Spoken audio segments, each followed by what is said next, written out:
అందరికీ నమస్కారం అండి. నా పేరు ప్రతాప్. నిన్న 23 October 2025 darling Prabhas birthday. Darling Prabhas birthday సందర్భంగా ఫౌజీ అండ్ రాజాసాబ్ సినిమాల నుంచి అప్డేట్స్ వచ్చాయి. కానీ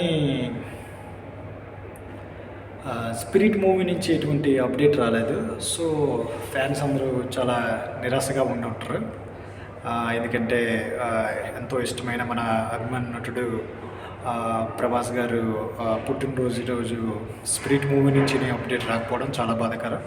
బట్ లేటెస్ట్గా నిన్న రాత్రి 11 గంటలకి ఒక టీజర్ రిలీజ్ చేశారు స్పిరిట్ మూవీ నుంచి సందీప్ రెడ్డి వంగ గారు. టీజర్ చూస్తే చాలా సింప్లీ అండ్ సూపర్బ్గా ఉంది. చాలా బాగుంది టీజర్. అందులో నటీనటులు ఎవరనేది అస్సలు కనిపించకపోయినా ఓన్లీ వాయిస్ ఓవర్తోనే మొత్తం 1.5 మినిట్ ఉన్నటువంటి టీజర్ని రిలీజ్ చేశారు. అందులో ప్రకాష్ రాజ్ గారి వాయిస్ కానీ అండ్ ప్రభాస్ వాయిస్ చూస్తే చాలా ఎక్కువ నిమిషాలు ఏం లేదు, కానీ చాలా neat and simple. Right from my childhood I just have bad habit అనే డైలాగ్ ఒకటి చెప్పారు. నెక్స్ట్ స్టోరీ మొత్తం కొద్దిగా రిలీవ్ చేద్దాం అనుకున్నారు, కానీ స్టోరీ ఒక్క పాయింట్లో సింపుల్గా సూపర్గా చెప్పారు. అతను ఒక బ్యాడ్ పోలీస్ అనమాట. బ్యాడ్ పోలీస్ కాదు, సింపుల్గా స్టోరీ అనమాట. మొత్తం పోలీస్ బ్యాక్గ్రౌండ్లో సాగేటటువంటి స్టోరీ.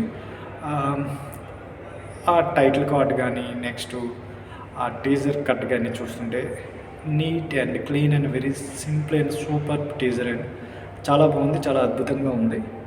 అండ్ మీకు జస్ట్ బ్రీఫ్ ఇంట్రడక్షన్ ఏం కాకుండా జస్ట్ 1 to 2 మినిట్స్లో నేను జస్ట్ ఆ యొక్క స్పిరిట్ యొక్క టీజర్ని ఎక్స్ప్లెయిన్ చేశాను. Thank you, bye. హాయ్ అండి, అందరికీ నమస్కారం. నా పేరు ప్రతాప్. నేను కరెంట్లీ నోయిడా సెక్టర్ 62 నోయిడాలో స్టే చేస్తున్నాను. లాస్ట్ 4 years నుంచి నేను ఇక్కడే ఉంటున్నానండి. 20 of this month Diwali has been completed. Diwali తర్వాత జనరల్గా అందరం ఏమనుకుంటామంటే చలికాలం స్టార్ట్ అయిపోతాం అనుకుంటాం. దివాళీ అయిపోయింది, ఆల్మోస్ట్ 3 to 5 days అయిపోయింది. అంతగా చలి అయితే ఇంకేం స్టార్ట్ అయితే కాలేదు.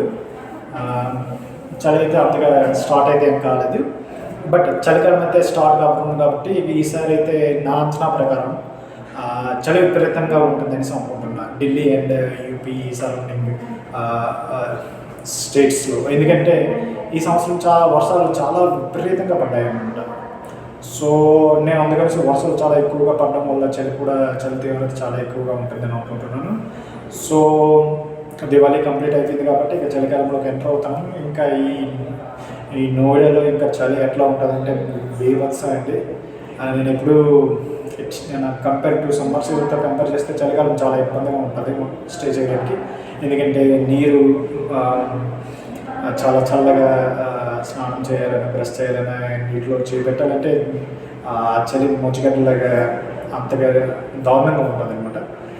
ఇంకా చలికాలం స్టార్ట్ అయ్యింది కాబట్టి చాలా ప్రికాషన్స్ అన్నీ తీసుకోవాలి. మంచి sweaters, coats, rugs, next water heaters, next ఇంట్లో గీజర్ కానీ స్నానం చేయడానికి వాటర్ గీజర్ కానీ ఇంకా అన్ని ప్రికాషన్స్ ఇప్పటి నుంచే తీసుకుంటే మంచిదనేసి నేను జస్ట్ నార్మల్ ఒక సింపుల్ అండ్ షార్ట్ వీడియోలో మీకు అందరికీ చెప్తామనేసి చెప్తున్నా.